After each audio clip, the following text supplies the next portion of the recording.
on, it's time to burp the mead. Let's go get it. We need to swirl it around, release some CO2, add nutrients, and shake it up for a couple minutes so that all the little yeasties have a lot of oxygen to feed on.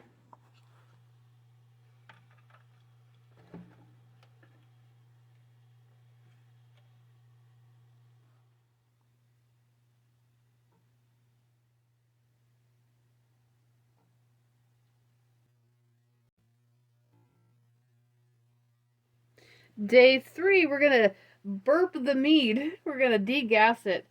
And it's about 20 seconds apart, the bubbles, every time that bubbles. It'll be interesting to see once we degas it if that changes or not.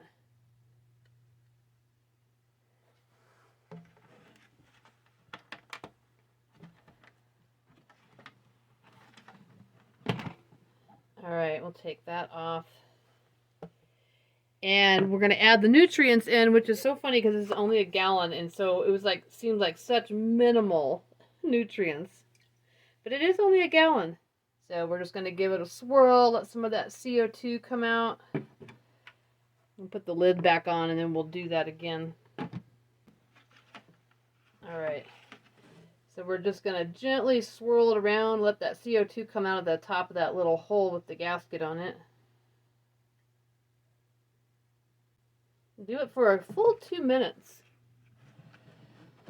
Alright, that's the end of the full 2 minutes, so we're helping to release the CO2 and aerate the mead a little bit more so that the little yeasties have some oxygen, even more oxygen to feed on. So you got to be careful. It did splash a little bit, so that's alright. I'm just have a sanitized paper towel here.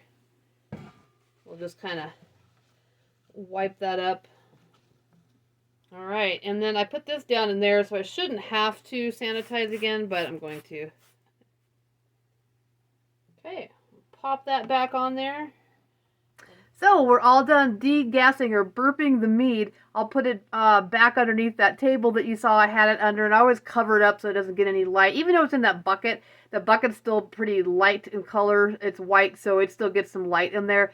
And then maybe every few days, maybe twice a week, I will degas it up until day 20 because it's gonna ferment for 30 days.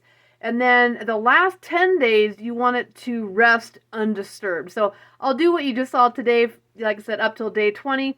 Yeah, and then I'll see you again when it's ready. Bye! Thanks for watching. Catch you on the next one.